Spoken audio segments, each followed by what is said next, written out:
کا رمضان میں بھی آپ وقت دے رہے ہیں دین کے طالب علموں کو دین مذہب سمجھانے کے حوالے سے. ہم نے گزشتہ کئی نشستوں میں آپ سے مذہب کے کچھ علمی مقدمات پر، دین کے سورسز پر گفتگو کا آغاز کیا تھا. اہل علم علماء اس میں دلچسپی لے رہے ہیں اور کچھ سنجیدہ سوالات بھی سامنے آ رہے ہیں. کوشش ہماری یہ ہے کہ تعلیمی انداز میں آپ سے سمجھیں کہ آپ کا چیزوں کو دیکھنے کا زاویہ نظر کیا ہے. آغاز کرتے ہیں.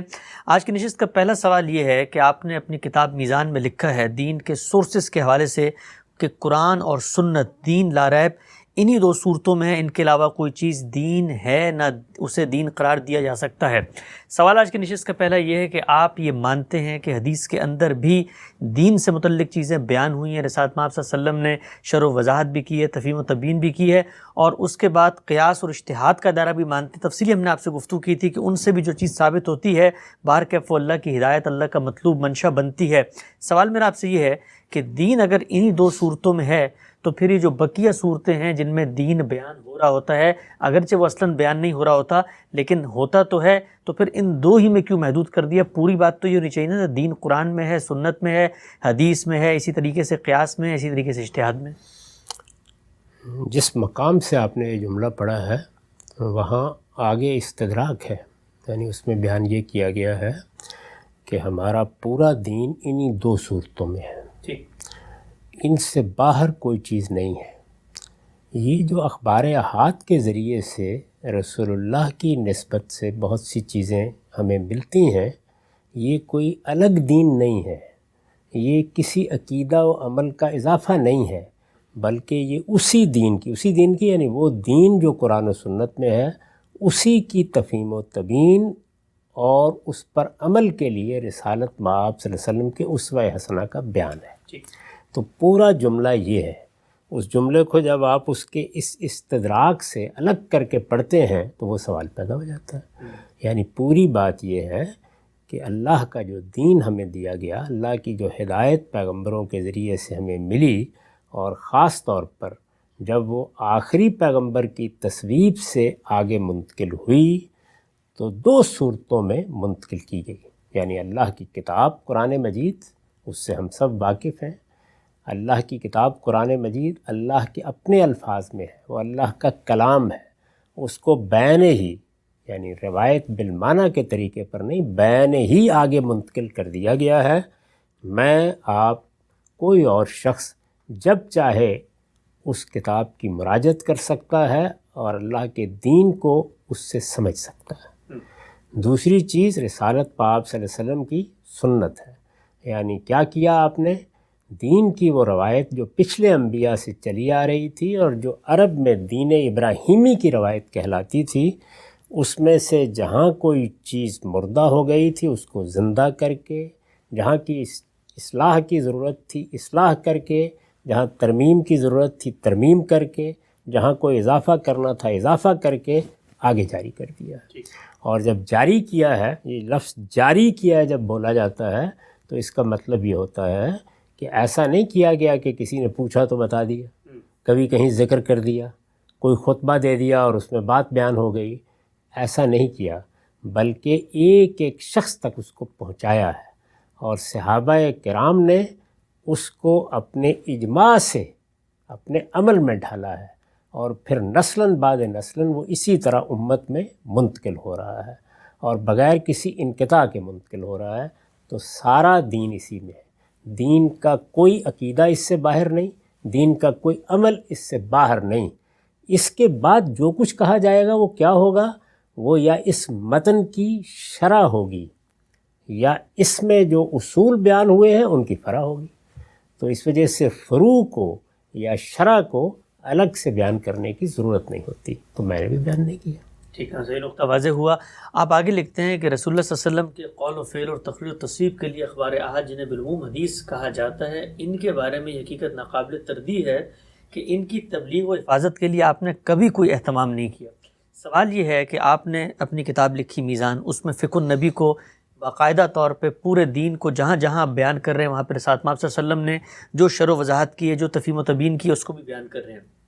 یہ بات کہ آپ صلی اللہ علیہ وسلم نے کبھی کسی کو پابند نہیں کیا یا اس کو آگے منتقل کرنے کا اہتمام نہیں کیا، عقل یہ کہتی ہے کہ جب ہم دین کی کسی چیز کو شرع سمجھتے ہیں تو ہم چاہتے ہیں کہ لوگ اسی استنباط کو یا اسی عقلی تقاضے کو یا نص کی اسی تفہیم کو آگے بھی منتقل کریں. مثال دیتا ہوں میں مثلا قرآن مجید میں کہا 2 بہنوں کو جمع نہیں کرنا. اب اگر اساتذہ آپ صلی اللہ علیہ وسلم نے اس پر ایک استنباط کیا ہے، اس حکم کا ایک اقتضا بیان کیا ہے کہ خالہ بھتیجی اور پھپھو بھانجی کو جمع نہیں کرنا، تو آپ کیوں نہیں چاہیں گے کہ یہ بات آگے منتقل نہ ہو؟ یعنی اہتمام کیوں نہیں ہوا اس کا؟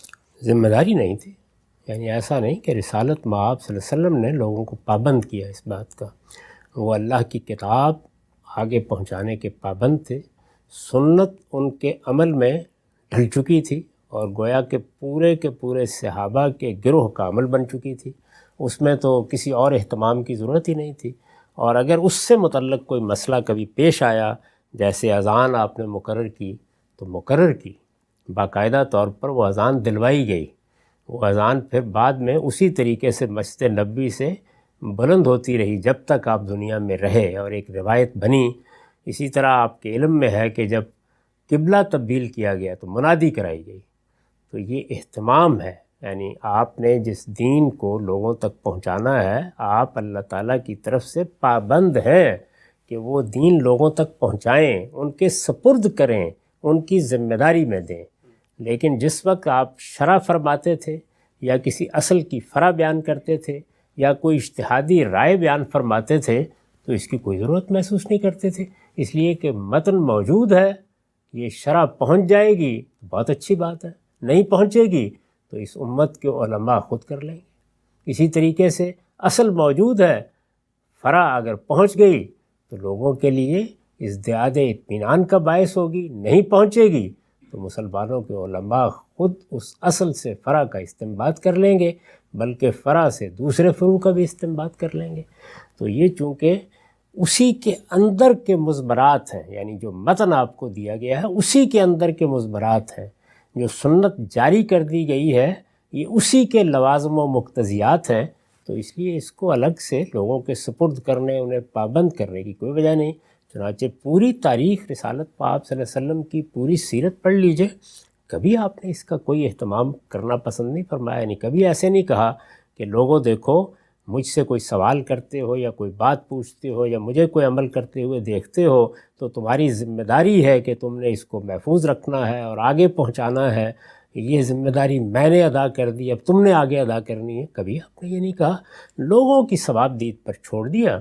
کسی کا دل چاہا اس نے بیان کر دیا، نہیں چاہا تو نہیں بیان کیا.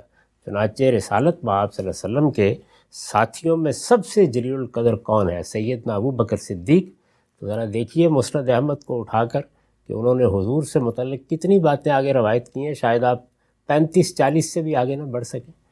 تو یہ ثوابدید تھی. بہت سے صحابہ کو آپ دیکھیں گے کہ وہ ایک دوسرے کے ساتھ گفتگو کرتے ہوئے یہ بتاتے ہیں کہ میرے علم میں بہت سی باتیں ہیں، مجھے رسالت مآب صلی اللہ علیہ وسلم کی بہت سی چیزیں یاد ہیں، لیکن میں اس کو بیان کرنا پسند نہیں کرتا، اس لیے کہ یہ بڑی ذمہ داری کی چیز ہے. ایسا نہ ہو کہ مجھ سے کوئی بات غلط آپ کی نسبت سے لوگوں تک پہنچ جائے. تو یہ لوگوں پر چھوڑ دیا گیا، اور ہر شرع و فرع کو لوگوں ہی پر چھوڑنا چاہیے. یعنی لوگوں ہی پر چھوڑ دینا چاہیے. وہ کسی چیز کی اہمیت کو محسوس کریں گے آگے پہنچا دیں گے، نہیں کریں گے نہیں پہنچائیں گے. یہ جو میں نے احساس ذمہ داری اور احتیاط کا تذکرہ کیا جو سیدنا صدیق کے حوالے سے، اگر اس کا بھی غلبہ ہو جائے گا تب بھی کوئی فرق نہیں پڑتا، اس لیے کہ وہ اصل موجود ہے، فرع استنباط کر لی جائے گی. متن موجود ہے، شرع مسلمان امت کے علماء کر لیں گے، کر رہے ہیں. جن معاملات میں رسالت پاک صلی اللہ علیہ وسلم نے کوئی بات نہیں فرمائی اس میں اس امت کا علم ہمیشہ سے یہ کام کر رہا ہے، ہم بھی کر رہے ہیں. ٹھیک ہے، نقطہ واضح فرمایا آپ نے. یہ بیان کیجئے گا کہ میزان میں آپ نے جہاں پر پورے کے پورے دین کو اپنی انڈرسٹینڈنگ کے مطابق بیان کیا، ہر جگہ پر فقہ النبی بھی وہاں پر زیر بحث ہے، اصل قرآن مجید کا متن ہے یا سنت میں چیز زیر بحث ہے. اس کی وضاحت کے بعد خود رسالت مآب صلی اللہ علیہ وسلم نے کیسے عمل کا ایک نمونہ پیش کیا یا کہیں پہ شرح و وضاحت کی یا تفہیم و تبیین کی کوئی چیز سامنے آتی ہے. سوال دو اٹھتے ہیں. پہلا سوال یہ کہ اگر یہ اہتمام نہ ہوتا تو یہ پورے دین سے متعلق فقہ النبی ہم تک پہنچ کیسے گئی؟ اور دوسری بات یہ کہ اگر یہ نہ پہنچتی تو کیا تب بھی دین کی مکمل تصویر سامنے آ جاتی؟ مثال دیتا ہوں کہ اگر مثلا میزان میں آپ فقہ النبی کو نکال دیں جو 1200 روایتیں لے کر آئے ہیں، تب بھی دین آپ کی نظر میں اسی طریقے کی وہ پوری کی پوری تصویر دے رہا ہوتا جو ان کے ساتھ دے رہا. یقیناً اس میں کوئی شبہ ہی نہیں ہے. چنانچہ میں نے یہ کر کے دکھا دیا. جیسے ہی میزان پایا تکمیل کو پہنچ گئی تو میں نے ان تمام روایات کو اس میں سے نکالا، الگ کیا. یہ 1200 کے قریب روایات ہیں، اس سے بھی کچھ زیادہ، سب کو نکال دیا اور صرف قرآن و سنت کی بنیاد پر اس دین کو الاسلام میں بیان کر دیا، پورا بیان کر کے دکھا دیا. کوئی چیز اس میں کم نہیں ہے، کوئی چیز اس میں زیادہ نہیں کی جا سکتی. پورا دین بیان ہو گیا ہے، کیونکہ یہ جو کچھ ہے یہ یا شرع ہے یا فرع ہے. یعنی اصل بیان ہو گیا ہے تو ظاہر ہے کہ اس کی فرع ہے، اور اگر متن موجود ہے تو ظاہر ہے کہ اس کی شرع ہے. تو اس لیے اس سے کوئی فرق واقع نہ ہوتا. لیکن یہ میرے پاس بہت بڑی نعمت ہے، یعنی اللہ کے پیغمبر کی تشریحات ہیں. رسالت مآب صلی اللہ علیہ وسلم کی جو تشریح حیثیت ہے، یعنی آپ شارع ہیں، اللہ کا دین کی حیثیت سے جاری کر دیتے ہیں، دین میں عقیدہ بتا دیتے ہیں، دین میں کسی عمل کی ابتدا کر دیتے ہیں. یہ جو تشریح بالعین تشریح حیثیت ہے آپ کی، اس کا ظہور ہوا ہے سنت کی صورت میں. اور جو آپ کی تشریح حیثیت ہے یعنی شرع کرنا، وضاحت کرنا، اس کا ظہور اس طریقے سے ہوا ہے. تو تشریحات جو کچھ آپ نے فرمائی ہیں وہ بہت بڑی نعمت، بہت بڑی دولت ہے. اس سے علم کی ابتدا ہوئی ہے، اس سے اس امت کے علماء نے علم سیکھا ہے، اس سے دین کو سمجھنا سیکھا ہے، اس سے دین میں اجتہاد کرنا سیکھا ہے، اس سے نئی صورتوں پر دینی چیزوں کا اطلاق کرنا سیکھا ہے، اس سے استثناء اور رخصت کے قواعد سیکھے ہیں. تو وہ پہلے معلم ہیں، یعنی اللہ کا پیغمبر. فقہ جب وجود میں آئے گی تو امام الفقہا ہیں. تو اس وجہ سے رسالت مآب صلی اللہ علیہ وسلم کی یہ جو حیثیت ہے، یعنی آپ کا علم آگے منتقل ہو، بہت بڑی نعمت ہے. اور اس میں جتنا آپ نے کر دیا، یعنی لوگوں کے سامنے اگر کسی سوال کا جواب دے دیا، کوئی عمل لوگوں نے دیکھ لیا اور اپنی ثوابدید پر آگے بیان کیا، تو یہ دیکھیے کہ جو باقی اہل علم ہیں جن کی چیزیں ہم منتقل کرتے ہیں، کتنے اہل علم ہیں کہ جنہوں نے کوئی کتاب نہیں لکھی. سب سے بڑی مثال کس کی ہے؟ امام ابو حنیفہ. مسلمانوں کی آبادی شاید کہا جا سکتا ہے کہ نصف سے زیادہ ان کی فقہ کی پیرو ہے، کوئی کتاب نہیں لکھی. ایک کتاب ان کی طرف منسوب کی جاتی ہے، یا اور بعض چیزیں ان پر بھی بہت بحث ہے، الفقہ الاکبر وغیرہ، کچھ نہیں لکھا. اس کے باوجود ان کی آراء، ان کے فتاویٰ، ان کے مباحث پہنچائے نا ان کے شاگردوں نے، تو بس اپنے شوق سے پہنچا دیے. انہوں نے بھی کسی کو ذمہ داری نہیں دی تھی کہ یہ کام ضرور کرو. تو علم ایسے ہی منتقل ہوتا ہے. اسی طریقے سے رسالت مآب صلی اللہ علیہ وسلم کا علم منتقل ہو گیا، اور میں نے عرض کر دیا کہ اس کے لیے کسی اہتمام کی ضرورت نہیں تھی. یہ لوگوں کے شوق سے کسی حد تک منتقل ہو جانا تھا. ابھی بھی ہم نہیں کہہ سکتے کہ کتنی چیزیں تھیں جو حضور نے بیان فرمائی ہوں گی لیکن وہ آگے منتقل نہیں ہوئیں. کتنی چیزوں سے مراد یعنی شرع کی نوعیت کی یا فرع کی نوعیت کی. اصل دین ہے جس کو دین کہنا چاہیے، دین کے عقائد، دین کے تمام اعمال، وہ بے کم و کاست بیان کیے گئے، ایک ایک شخص تک پہنچائے گئے، وہ بے کم و کاست ہم تک پہنچ گئے ہیں الحمدللہ. آخری نشست کا سوال ہے، ایک مثال سامنے رکھ کے بات کو ایک جگہ پہنچاتے ہیں. مثال کے طور پہ مسح الخفین ہے، اس میں مسافر کے لیے ایک مدت طے کی ہے، روایتوں میں معلوم ہوتا ہے. مقیم کے لیے ایک مدت طے کی ہے، 1 دن 1 رات، 3 دن 3 راتیں. یہ روایت ہمیں نہ ملتی، ہم فقہ النبی کے تحت اس کو نہ نقل کرتے، تو پھر اس باب میں ہم کیسے اجتہاد کرتے؟ تو پیغمبر تھا، اس نے ہمیں بتا دیا، طریقہ بھی بتا دیا اس کے علاوہ، اور اس معاملے میں طریقہ بتایا جو عبادات کے اندر تھا، وقت بھی مقرر کر دیا. تو اس کو نکال دیں تو ہم کیسے فیصلہ کریں گے؟ یہ بتائیے کہ یہ جو چیز ہے اس کے منتقل نہ ہونے کا امکان کیسے فرض کیا آپ نے؟ یہ تو ہو ہی جانا ہے. اس کی وجہ یہ ہے کہ یہ معاملہ ایسا ہے کہ جو ہونا ہے تو دنوں ہونا ہے، ہر روز ہوگا. یعنی جس زمانے میں موزے پہنے ہوں گے تو روزانہ ہوگا نا. اچھا، پھر صحابہ کرام نہیں کریں گے یہ، تو اس میں تو کوئی سوال ہی نہیں ہے. اس طرح کی جو عملی نوعیت کی چیزیں ہوتی ہیں وہ منتقل ہو ہی جاتی ہیں. اگر فرض کیجئے نہ منتقل ہوتا تو جس طرح اب ہم رخصت کا فیصلہ کرتے ہیں بعض چیزوں میں، ایسے ہی کوئی فقیہ اس کا فیصلہ کر دیتا. یہ ممکن ہے کہ ہم اس کے معاملے میں تردد میں ہوتے کہ اس کی کیا کوئی مدت مقرر کرنی چاہیے یا نہیں مقرر کرنی چاہیے. اس میں بھی اصول موجود ہیں اور قرآن میں بیان ہوئے ہیں، ان کی روشنی میں کی جا سکتی تھی، اور ہو سکتا ہے کوئی احتیاط برتتا نہ کرتا. تو یہ اسی طرح کا ایک فقہی اختلاف ہوتا ہے جس طرح کا اختلاف دوسرے بہت سے معاملات میں ہو جاتا ہے. اس میں کیا قیامت آ جاتی ہے. ٹھیک، واضح ہے بات. آپ اس کے بعد لکھتے ہیں کہ اس دائرے کے اندر البتہ اس کی یعنی حدیث کی حجت ہر اس شخص پر قائم ہو جاتی ہے جو اس کی صحت پر مطمئن ہو جانے کے بعد رسول اللہ صلی اللہ علیہ وسلم کے قول و فعل یا تقریر و تصریف کی حیثیت سے اسے قبول کر لیتا ہے. اس سے انحراف پھر اس کے لیے جائز نہیں رہتا، بلکہ ضروری ہو جاتا ہے کہ آپ کا کوئی حکم یا فیصلہ اگر اس میں بیان کیا گیا ہے تو اس کے سامنے سر تسلیم خم کرے. اگر رسالت مآب صلی اللہ علیہ وسلم نے اس کو پہنچانے کا اہتمام نہیں کیا، اس میں اصلاً مستقل بذات کوئی حکم بیان نہیں ہو رہا، تو پھر اتنی بڑی بات کیوں کہی جا رہی ہے کہ ہر مسلمان کے لیے لازم ہے کہ اس پہ سر تسلیم خم کرے. اس بات کو بھی کھولیں گے اور تفصیلی چیزیں ہم صاحب سے جانیں گے. وقت یہاں پہ ختم ہوتا ہے، دوبارہ حاضر کرنا. کل میں نے آپ سے ایک سوال کیا تھا کہ اگر رسالت مآب صلی اللہ علیہ وسلم کی نسبت سے جو روایتیں ہم تک پہنچی ہیں یہ نہ پہنچی ہوتیں تو دین کی جو وہ مکمل تصویر ہے، مکمل شاکلہ ہے، کیا وہ اسی صورت میں ہمارے سامنے ہوتا کہ ہم اس پر پوری طریقے سے عمل پیرا رہیں؟ آپ نے اس کا جواب بھی دیا تھا، ایک مثال بھی زیر بحث آئی. اسی مثال سے میں آغاز کر دیتا ہوں مزید تفہیم کے لیے. مثال یہ ہے کہ ہم یہ کہتے ہیں کہ اللہ تعالیٰ نے ہمیں فطرت میں بھی رہنمائی کی ہے، لیکن وہ معاملات جن میں ہم کسی حتمی فیصلے تک نہیں پہنچ سکتے تھے شریعت نے ہمیں بتا دی. دین کے وہ معاملات جن میں صرف قرآن اور سنت میں ہمیں رہنمائی نہیں ملتی، جیسے مثال کے طور پر مسائل الخفین کو ہی لے لیتے ہیں، اگر وہ رہنمائی حدیث کے ذریعے نہ آتی تو ہم اجتہاداً علماء غور بھی کرتے، فکر بھی کرتے اور کسی نتیجے تک پہنچ جاتے. ایک نتیجہ علماء کا ہے اور ایک نتیجہ پیغمبر کا ہے. ان دونوں نتائج میں باہر کیف بڑا فرق ہے، اس لیے کہ پیغمبر خطا پہ کھڑا نہیں ہو سکتا، اللہ اس کی رہنمائی کر دیتے. تو اب وہ نتیجہ جو ہمیں وہاں سے ملا ہے وہ عام اجتہاد کے پہلا سوال یہ کہ برابر کیسے ہو سکتا ہے، اور دوسرا سوال کہ اگر وہ نہ پہنچتا تو ہم تو باہر کیف دین کی ایک حقیقی رہنمائی سے، اس اصل کی حقیقی فرع سے، اس اصل کی حقیقی شرع سے محروم تو ہوتے. اصل کی کوئی حقیقی یا غیر حقیقی فرع یا شرع نہیں ہوتی، یعنی غلط شرع ہو سکتی ہے اور غلط فرع کا استنباط ہو سکتا ہے، یعنی حقیقی اور غیر حقیقی کا کوئی فرق نہیں. میں نے ایک چیز کو سمجھا، اللہ تعالیٰ کی کتاب میں ایک بات کہی گئی تھی، اس کی میں نے شرح کی، تو اس کا پورا امکان ہے کہ میں صحیح شرح کروں اور یہ بھی امکان ہے کہ مجھ سے غلطی ہو جائے. تو شرح میں یا فہم میں یہی تقسیم ہوتی ہے کہ یا وہ غلط ہے یا وہ صحیح ہے. یہی معاملہ فروع کا ہے. ایک اصل ہمارے پاس موجود ہے، اس اصل سے ہم کسی چیز کا استنباط کرتے ہیں، اسی کو فرع کہا جاتا ہے. یعنی یہ ایک اصل ہے، جیسے یہ اصل ہے کہ تمام طیبات کھانے کے لیے حلال ہیں اور تمام خبائث کھانے کے لیے ممنوع ہے. یہ ایک اصل ہے. تو اب اس میں ہمیں فروع پر اطلاق کرنا ہوتا ہے، یعنی طیبات میں دسیوں چیزیں دنیا میں ہوں گی جن میں طے کرنا پڑے گا کہ کیا طیبات ہیں کیا نہیں ہیں، ایسے ہی خبائث کے بارے میں طے کرنا پڑے گا.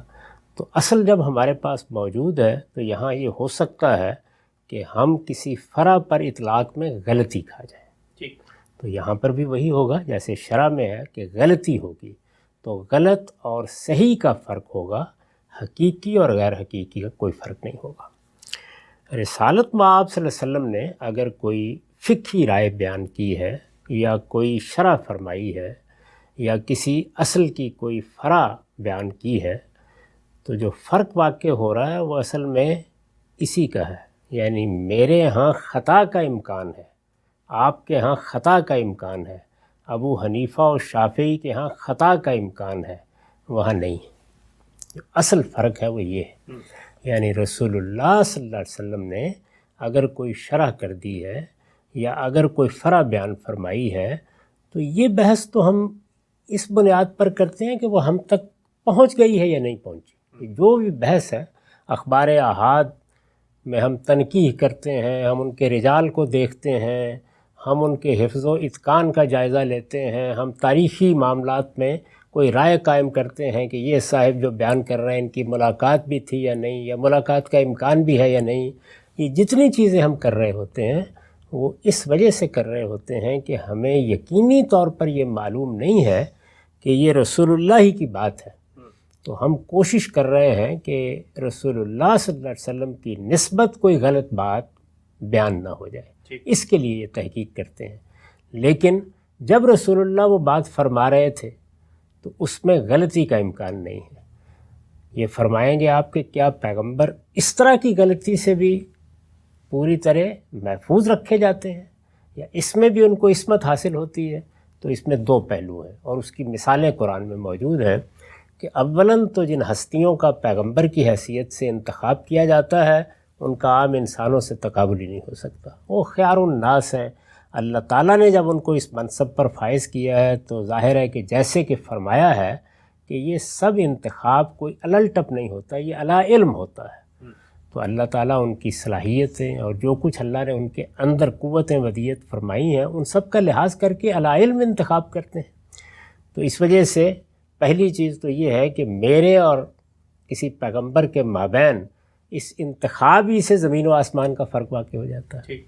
دوسرے یہ کہ اگر انسانی تقاضوں سے یا بشری تقاضوں سے کہیں سہو ہو جائے، کوئی تسامح ہو جائے، تو وہاں اللہ تعالیٰ جب تک پیغمبر دنیا میں موجود ہے نگرانی فرما رہے ہیں۔ یہ بات خود قرآن میں بیان ہو گئی ہے، تو اوپر سے اس کی تصحیح کر دی جائے گی، یعنی یا تصویب ہو جائے گی یا تردید ہو جائے گی۔ چنانچہ قرآن مجید میں دونوں طرح کے اجتہادات کی مثالیں موجود ہیں کہ اللہ تعالیٰ نے تصویب فرما دی، اللہ تعالیٰ نے اس کی نفی کر دی۔ جیسے کہ منافقین کے بارے میں رسول اللہ نے ایک رویہ اختیار کیا، یہ فرما دیا کہ ایسا نہ ہوتا تو بہتر تھا۔ ایسا ہی معاملہ عبداللہ ابن مکتوم کے معاملے میں ہوا، جس پر قرآن مجید میں کچھ توجہ دلائی گئی اور یہ کہا گیا کہ اس موقع پر یہ رویہ آپ کو نہیں اختیار کرنا تھا، تو وہاں تصویب ہو جائے گی یا تردید ہو جائے گی، دونوں چیزیں ہیں۔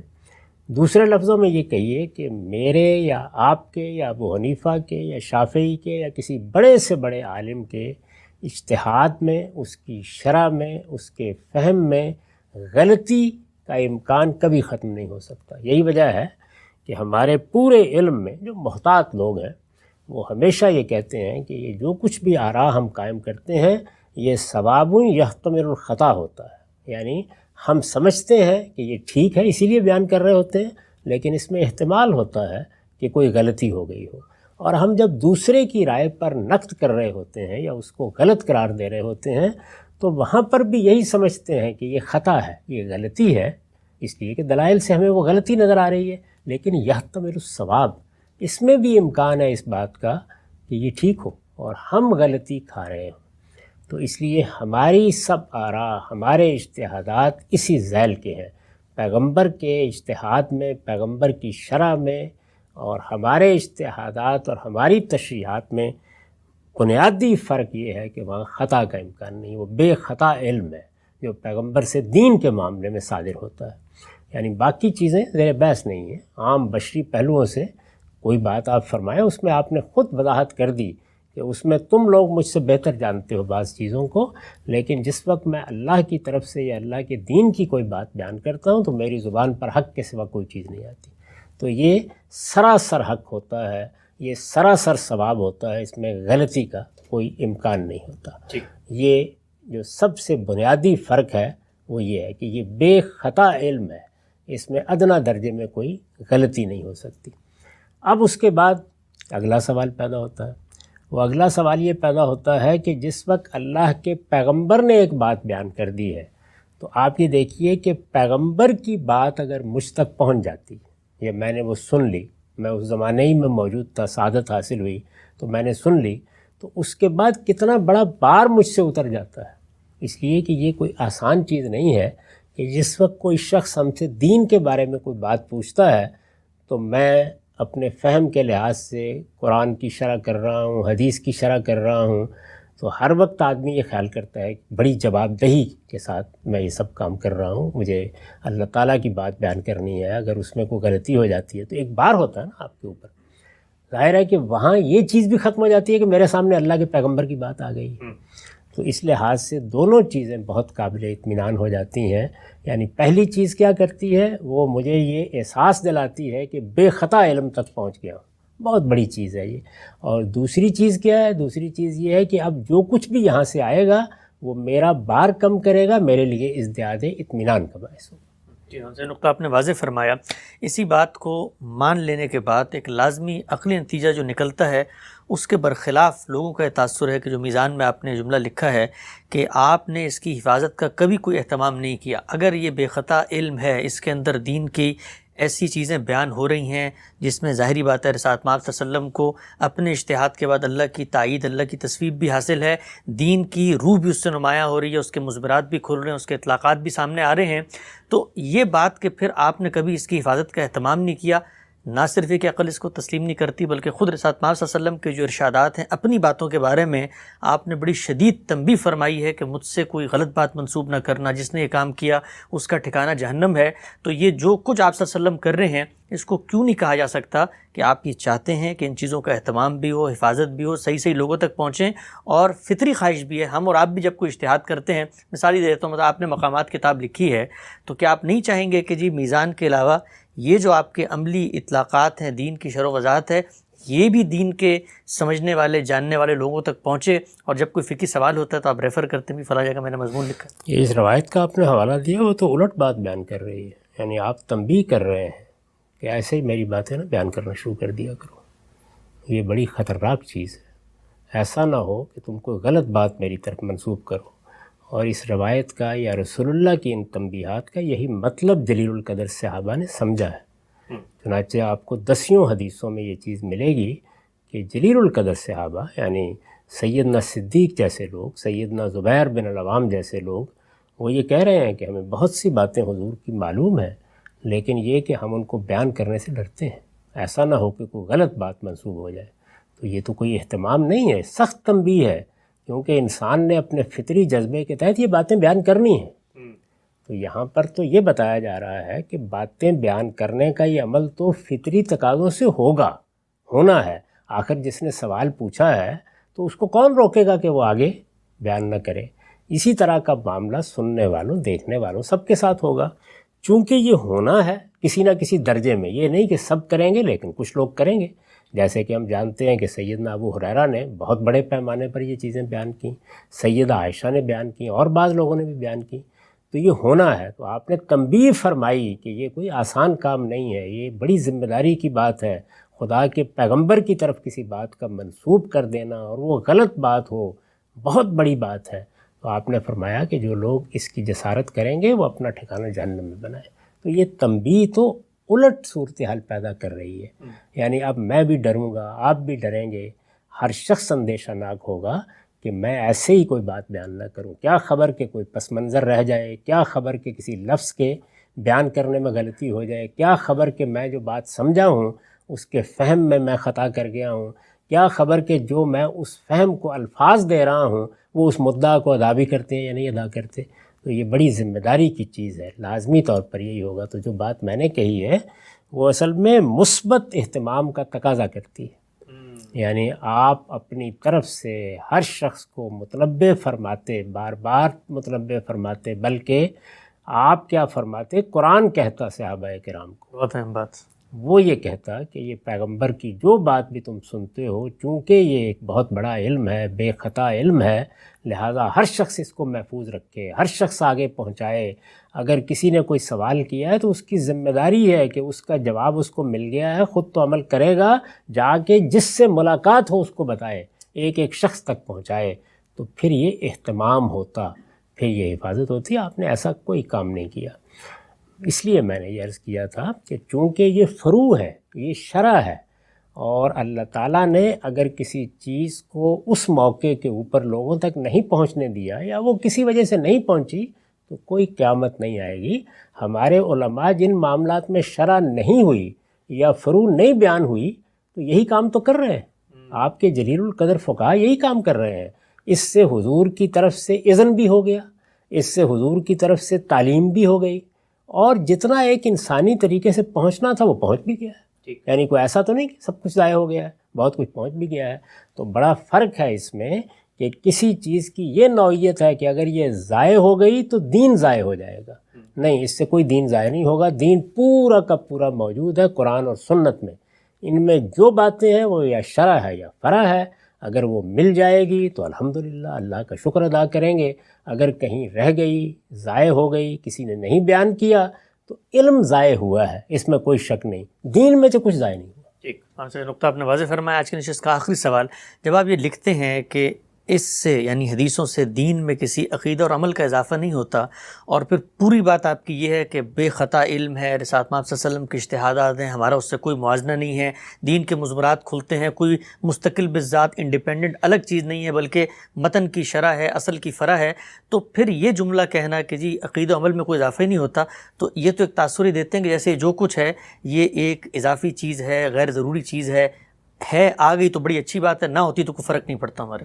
یہ جو آپ نے کلمات ارشاد فرمائے ہیں تو اس کا مطلب یہ ہے کہ جو آدمی بھی قرآن کی تفسیر کرتا ہے اضافی چیز ہے، بے معنی چیز ہے، کچھ ہی فرق نہیں پڑتا، یہ جو ہم خدمت کر رہے ہیں یہ بھی اضافی چیز ہے، بے معنی چیز ہے، یعنی یہ بات کہاں سے نکلی؟ بڑی قیمتی چیز ہے، بڑی دولت ہے، علماء بھی جب کام کرتے ہیں تو بہت بڑی دولت ہے، لیکن عقیدہ و عمل کا اضافہ، کیا استاذ امام کی تفسیر سے عقیدہ و عمل کا اضافہ ہو گیا؟ ابو حنیفہ کے اجتہادات سے عقیدہ و عمل کا اضافہ ہو گیا ہے؟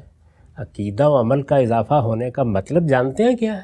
اس کا مطلب ہے آسمان سے کچھ آ گیا ہے، آسمان سے کچھ آئے گا تو عقائد میں اضافہ ہوگا، اور آسمان سے کچھ آئے گا تو اعمال میں اضافہ ہوگا۔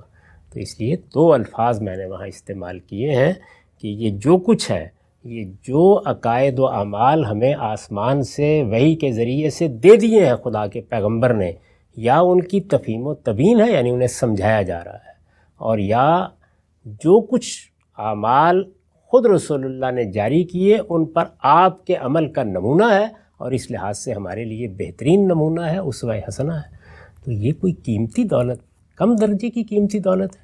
تو اس میں یہ دو ایکسٹریمز جو ہیں دونوں غلط ہیں، یعنی یہ کہ اس سے عقیدہ و عمل کا اضافہ ہوتا ہے تو اس کا مطلب تو یہ ہے کہ رسول اللہ نے اپنی ذمہ داری ہی معاذ اللہ ادا نہیں کی، یعنی ضائع ہو گئی کچھ چیزیں، عقائد 15 تھے، 4-5 یا پہنچے ہیں، باقی رہ گئے کہیں، بڑی خطرناک بات ہے، اعمال میں سے کچھ رہ گیا ہے، حضور اپنی ذمہ داری ادا کر کے گئے ہیں، پوری ادا کر کے گئے ہیں، تو اگر آپ یہ مانتے ہیں تو پھر آپ کو اس کے ساتھ یہ ماننا پڑے گا کہ ایک ایک چیز جو حضور نے فرمائی ہے وہ ہم تک پہنچ گئی ہے، اگلی بات بھی ماننی پڑے گی، پورے یقین کے ساتھ پہنچ گئی ہے، پوری قطعیت کے ساتھ پہنچ گئی ہے، اس لیے کہ آسمان کی ہدایت کو تو اسی طرح پہنچنا ہے، لیکن تفہیم تبیین وہ ضمنی ذرائع سے پہنچ جائے، وہ کمتر ذرائع سے، اس سے بھی کمتر ذرائع سے پہنچ جائے، کوئی فرق نہیں پڑتا، اس لیے کہ اس سے کوئی اضافہ نہیں ہو رہا، کوئی تغیر نہیں ہو رہا، کوئی تبدیلی نہیں ہو رہی، دین جو کچھ ہے وہ پورا کا پورا محفوظ پہنچ گیا ہے، اب اس کی تفہیم تبیین میں، اس کی شرح میں، اس کی وضاحت میں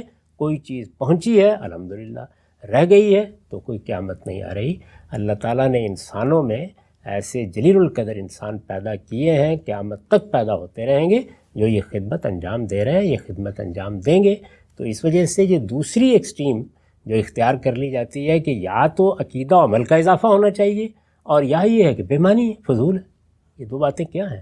نہیں، علم تو بڑی قیمتی دولت ہے، یہ تو عام علماء کا علم اتنی قیمتی دولت ہے کہ ہم اس کے ایک ایک لفظ کو محفوظ کرتے ہیں، اور یا یہ کہ پیغمبر کا علم، تو اس کے بارے میں یہ الفاظ بولنے کی جسارت کیسے کی جا سکتی ہے؟ دونوں باتیں غلط ہیں۔ صحیح بات یہ ہے کہ یہ اللہ کے پیغمبر کا چھوڑا ہوا علم ہے، یہ امام الفقہاء کا، امام العلماء کا چھوڑا ہوا علم ہے، دنیا کی اس سے بڑی کوئی دولت نہیں ہو سکتی، لیکن اس سے کسی عقیدہ و عمل کا اضافہ نہیں ہوتا۔ عقائد اور اعمال پر مبنی پورا دین آپ نے ان ذرائع سے دیا ہے جن کے بارے میں کسی تحقیق کی ضرورت نہیں ہے، وہ قرآن اور سنت ہے۔ ایسا نقطہ آپ نے واضح فرمایا، رسالت محمد صلی اللہ علیہ وسلم نے ان چیزوں کا اہتمام نہیں کیا، ان سے کسی عقیدہ اور عمل میں اضافہ نہیں ہوتا، لیکن پھر آپ اس کے بعد لکھتے ہیں کسی شخص تک پہنچ جائے، اس کی نسبت پر مطمئن ہو جائے تو سر منہ انحراف نہیں ہو سکتا، سر تسلیم خم بھی کرنا ہے۔